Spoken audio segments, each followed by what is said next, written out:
Pegasus, ये नाम पिछले काफ़ी दिनों से चर्चाओं में है। आखिर क्या है पेगासस, ये किस तरह से काम करता है और दुनिया के कई बड़े नेता और दुनिया की कई बड़ी हस्तियां इससे क्यों डरी हुई हैं, आज इसी को समझने की कोशिश करेंगे।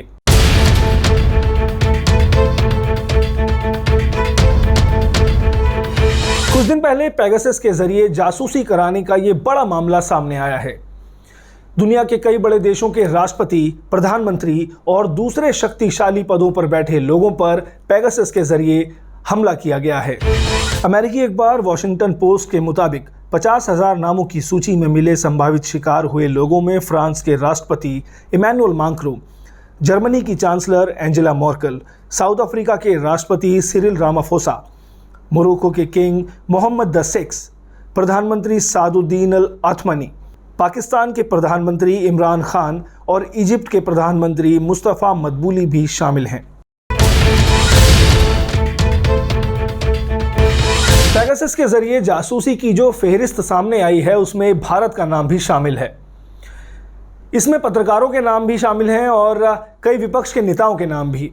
हैरानी की बात तो यह है कि इस लिस्ट में भारत सरकार के 2 मंत्रियों के नाम भी शामिल हैं जिनकी जासूसी पेगासस स्पाईवेयर के जरिए हो रही थी। सबसे पहले इसका खुलासा 18 जुलाई को फ्रांस की गैर लाभकारी मीडिया फॉरबिडन स्टोरीज और यूके की एमनेस्टी इंटरनेशनल ने मिलकर सरकारों द्वारा पेगासस स्पाईवेयर की मदद से जासूसी करने से जुड़ी जानकारियों को इकट्ठा किया और फिर दुनिया के कुछ चुनिंदा मीडिया संस्थानों के साथ इस जानकारी को शेयर किया।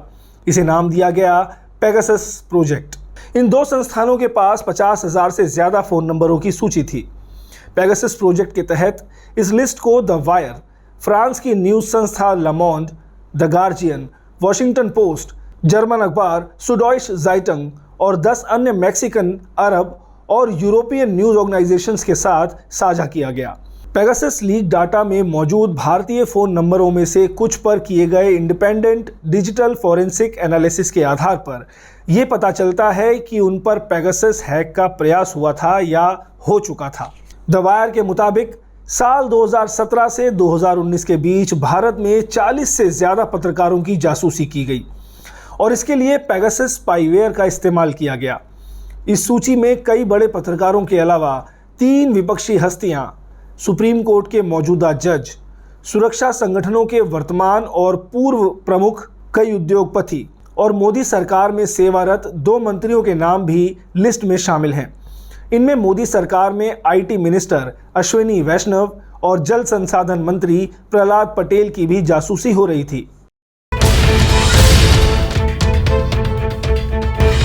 इस लिस्ट में कांग्रेस नेता राहुल गांधी, पूर्व चुनाव आयुक्त अशोक लवासा, जिन्होंने 2019 के लोकसभा चुनावों के दौरान ये कहने की हिम्मत जुटाई थी कि नरेंद्र मोदी और अमित शाह ने आचार संहिता का उल्लंघन किया है। इनके अलावा ममता बनर्जी, उनके भतीजे अभिषेक बनर्जी और प्रशांत किशोर के नाम हैं। प्रशांत किशोर ने 2018 में कहा था कि 2019 के लोकसभा चुनावों में वो बीजेपी के लिए काम नहीं करेंगे। इनके अलावा अगर ब्यूरोक्रेट्स की बात करें तो कुछ साल पहले आपने सीबीआई वर्सेस सीबीआई का ड्रामा देखा था, तो पूर्व सीबीआई चीफ आलोक वर्मा का नाम भी इसमें है और पूर्व CBI special director Rakesh Asthana का नाम भी। अब बताइए, सीबीआई पूरी दुनिया पर नज़र रखती है और यहाँ उन्हीं पर नज़र रखी जा रही थी।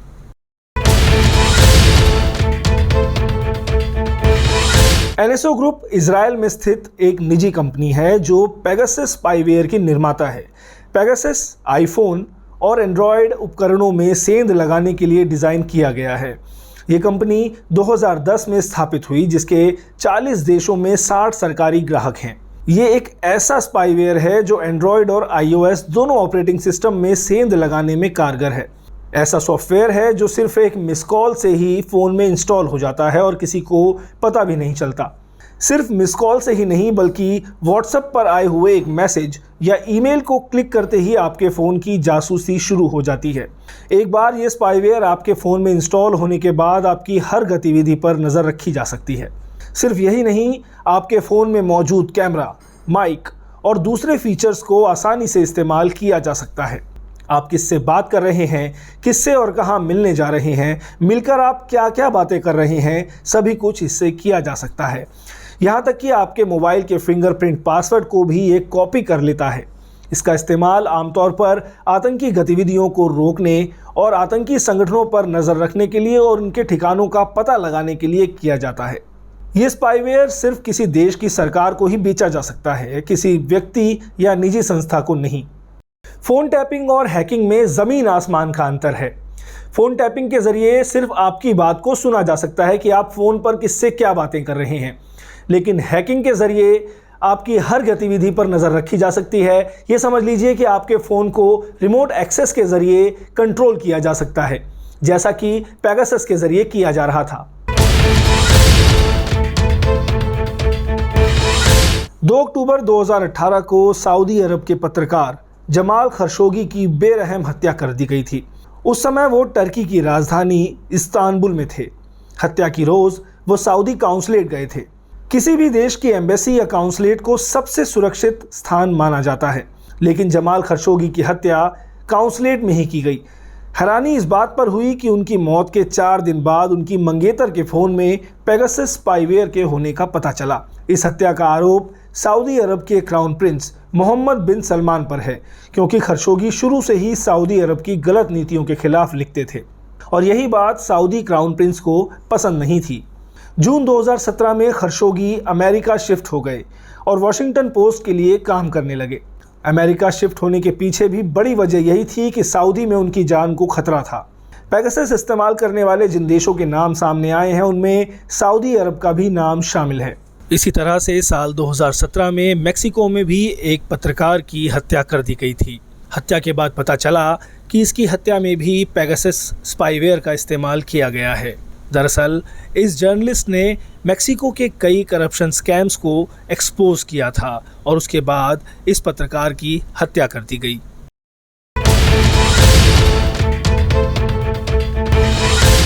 Great power comes great responsibility, ये कहावत आपने किसी हॉलीवुड की फिल्म में ज़रूर सुनी होगी। ये कहावत यहाँ पर बिल्कुल सटीक बैठती है, क्योंकि इस पावर का इस्तेमाल अगर सिर्फ और सिर्फ देश के भले के लिए किया जाता तो हम आतंकवाद के खिलाफ हर लड़ाई जीत सकते थे। लेकिन यहाँ इसका इस्तेमाल किस लिए किया गया? सिर्फ जासूसी के लिए। बीजेपी का कहना है कि इसका इस्तेमाल नहीं हुआ, लेकिन अभी तक ये नहीं बताया कि ये सॉफ्टवेयर सरकार ने खरीदा या नहीं। बीजेपी का ये भी कहना है कि इतने सारे देशों ने पेगासस का इस्तेमाल किया है, लेकिन सिर्फ भारत को ही इसके लिए टारगेट किया जा रहा है। इसके पीछे कोई बड़ी इंटरनेशनल साजिश है। भारतीय जनता पार्टी कांग्रेस पार्टी के सारे आरोपों को सिरे से खारिज करती है। यह शर्मनाक, मर्यादा विहीन और भारत की राजनीतिक स्तर में एक नई गिरावट है। Not a shred of evidence has come that in this entire Pegasus story there is any linkage of the government or the Bharatiya Janata party. ये सारी कहानी मॉनसून सत्र के एक दिन पहले क्यों खोली गई? इसके पीछे का एजेंडा क्या है? विपक्षी दल एकजुट होकर ये कह रहे हैं कि प्रधानमंत्री और गृह मंत्री को इस पूरे मामले पर एक स्टेटमेंट देना चाहिए, क्योंकि ये बात तो स्पष्ट है कि पेगासस के जरिए हैकिंग हुई है, लेकिन सरकार इस बात से इनकार भी कर रही है और कोर्ट इंक्वायरी करने का कोई आदेश भी नहीं दे रही। विपक्ष का ये भी कहना है कि अगर इस सॉफ्टवेयर का इस्तेमाल सरकार ने नहीं किया तो अब तक तो सरकार को जांच के आदेश दे देने चाहिए थे। आरोप ये भी है कि भीमा कोरेगांव हिंसा में जिन लोगों को आरोपी बनाया गया था उनके कंप्यूटर में फर्जी सबूत डाले गए ताकि उन्हें इस मामले में जबरन फंसाया जा सके। इसके अलावा विपक्ष का आरोप यहाँ पर यह भी है कि 2017 में नेशनल सिक्योरिटी काउंसिल सेक्रेटेरिएट का बजट 300% तक बढ़ा दिया गया और इसी दौरान एक नए हेड को भी नियुक्त किया गया। 2017 से पहले ये बजट 33 करोड़ था और 2017 में ये बजट बढ़ाकर 333 करोड़ कर दिया गया। दरअसल विपक्ष का इशारा यहाँ पर इस ओर है कि जिस समय काल में ये एक्स्ट्रा बजट खर्च किया गया उसी समय काल में पेगासस के जरिए जासूसी भी कराई गई है। सीनियर लॉयर प्रशांत भूषण ने तो सीधे सीधे सरकार पर यह आरोप लगाया है कि ये जो बजट अचानक से बढ़ा दिया गया उसका इस्तेमाल पेगासस खरीदने के लिए ही किया गया है। तब सवाल यह उठता है कि आपने फिर से एक नया हेड इसमें क्यों डाला, cyber security research and development के नाम से, और 30 करोड़ के बजट 33 करोड़ के बजट को 333 करोड़ रुपए क्यों किया, और वो भी 2017-18 में जब यह जासूसी प्रकरण प्रारंभ हुआ। नेशनल सिक्योरिटी काउंसिल के बजट को लेकर जो आरोप विपक्ष ने केंद्र सरकार पर लगाया है, उसी आरोप पर अब बीजेपी के नेता सुब्रमण्यम स्वामी भी आगे आए हैं। उन्होंने भी ये बात कही है कि इस आरोप पर केंद्र सरकार को जरूर जवाब देना चाहिए। भारत सरकार ने भले ही पेगासस इस्तेमाल करने के सभी आरोपों का सिर्फ खंडन किया हो और अभी तक जांच की बात भले ही ना की हो, लेकिन इस बीच फ्रांस और इजरायल ने इस पूरे मामले की जांच के आदेश दे दिए हैं।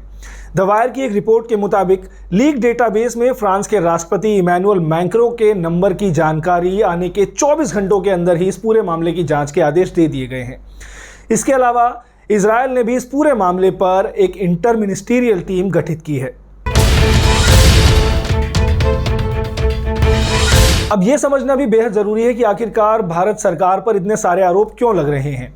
हालांकि विपक्ष के तमाम आरोपों का पहले ही भारत सरकार ने खंडन कर दिया है, लेकिन एक बात यहां पर समझनी बेहद जरूरी है कि जो ये लिस्ट है, इसके अंदर भारत का नाम आना ही अपने आप में बड़ी बात है, क्योंकि इजरायल की जो ये कंपनी है NSO, ये सिर्फ और सिर्फ किसी देश की सरकार को ही ये स्पाईवेयर बेचती है।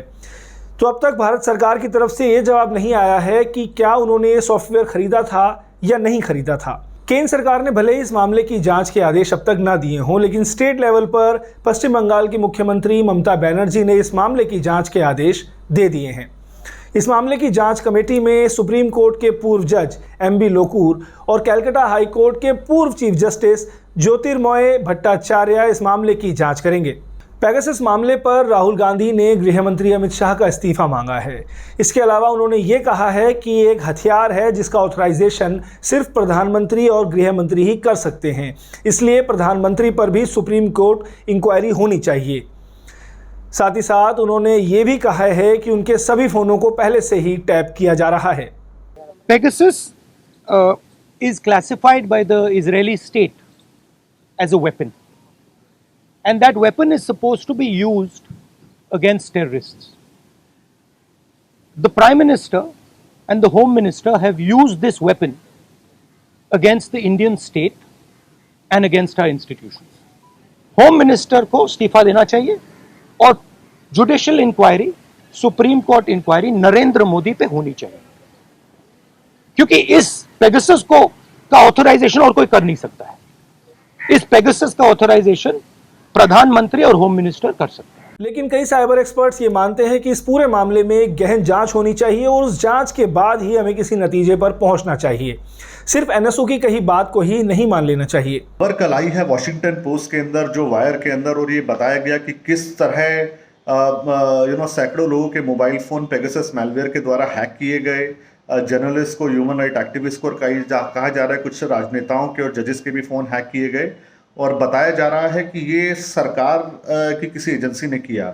और चूंकि NSO जो कंपनी है जिसने ये मैलवेयर बनाया है या बेचा है, वो ये कहती है हम सिर्फ सरकारों को बेचते हैं। तो ये बात तो शायद ये तय लग रही कि या तो ये भारत सरकार की किसी एजेंसी या किसी राज्य की एजेंसी, या हो सकता है किसी विदेशी राज्य की सरकार ने भी ये किया हो। तो ये जो एक अजम्पशन है, ये मुझे लगता है इसके ऊपर बहुत डीप एक तरीके से इन्वेस्टिगेशन होना चाहिए। पर ये मान लेना कि चूंकि NSO ये कह रहा है कि वो मात्र सरकारों को बेचते हैं, इसलिए सरकारी की या विदेशी सरकार के किसी राज्य की सरकार ने ही किया होगा, तो मुझे लगता है कि हमें इस बात पर विश्वास नहीं करना चाहिए। हमें इसको इन्वेस्टिगेट करना चाहिए, बिकॉज हो सकता है NSO ने किसी प्राइवेट प्लेयर को भी बेचा हो। तो जो कंपनी जिसके मैलवेयर से जमाल खशोगी जैसे पत्रकारों की हत्या हो गई, जो धड़ल्ले से इस तरह से टारगेटिंग मोबाइल फोनों की करी जा रही है, तो एक कंपनी का ये कहना कि उनके मैलवेयर को किसी ह्यूमन राइट अब्यूज के लिए, जर्नलिस्ट को टारगेट करने के लिए वो नहीं बेचते, ये इनके फेस वैल्यू पे नहीं लिया जा सकता। मुझे लगता है कि ये कोई बड़ी बात नहीं है, इन्होंने किसी प्राइवेट प्लेयर को, बड़े इंडस्ट्रियल हाउस को भी बेच दिया हो। तो इसकी तो जांच होनी चाहिए कि ये जो जासूसी है, ये भारत की सरकार ने कराई है, किसी विदेशी सरकार ने कराई है, भारत के किसी राज्य ने खरीदा है, या किसी प्राइवेट प्लेयर ने खरीदा है। अब सवाल ये उठता है कि आज के समय में आपका और हमारा फोन कितना सुरक्षित है। हालांकि पेगासस के बारे में जो जानकारी अब तक सामने आई है, उसे समझते हुए ये कहना गलत नहीं होगा कि ये सॉफ्टवेयर उनके फ़ोन में ही इंस्टॉल किया गया जो काफ़ी ज़्यादा एमिनेंट पर्सनैलिटीज़ हैं या फिर सरकार के फैसलों की निंदा करते हैं। लेकिन फिर भी इसी तरह के और भी कई सारे सॉफ्टवेयर हैं मार्केट में जो भले ही इतने सोफिस्टिकेटेड ना हों, लेकिन आपके फ़ोन में एक बार अगर ये इंस्टॉल हो गए तो आपके फ़ोन की सारी जानकारी या डेटा आसानी से लीक कर सकते हैं। ममता बनर्जी ने इस मामले पर आवाज़ उठाई है और साफ साफ ये बात कही है कि अगर केंद्र सरकार इस मामले पर जांच के आदेश नहीं देती है तो सुप्रीम कोर्ट को ही स्वतः संज्ञान लेते हुए इस मामले पर जांच के आदेश दे देने चाहिए। लेकिन फिलहाल सरकार तो इस पूरे मामले में जांच के आदेश देगी ऐसा नजर नहीं आ रहा। हालांकि विपक्ष इस पूरे मुद्दे को फिलहाल छोड़ने के मूड में तो नजर नहीं आ रहा है और अगर ऐसा ही चलता रहा तो ये कहना गलत नहीं होगा कि ये मामला अभी और लंबा चलेगा और इसका नतीजा हमें संसद में हंगामे के तौर पर देखने को मिलेगा।